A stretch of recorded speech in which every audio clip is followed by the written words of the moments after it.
2 casi di cittadini dell'ASL 7 che provenivano di ritorno, insomma avevano fatto un viaggio in India e tornavano, sono rientrati in Italia.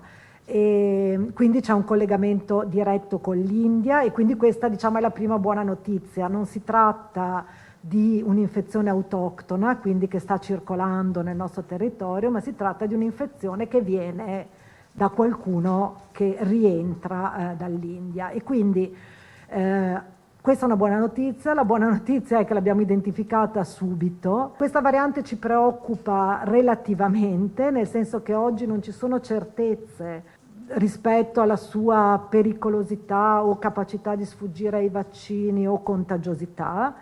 Ha delle mutazioni in specifiche posizioni che ci fanno sospettare che verso questa variante gli anticorpi naturali o vaccinali possano essere meno efficaci.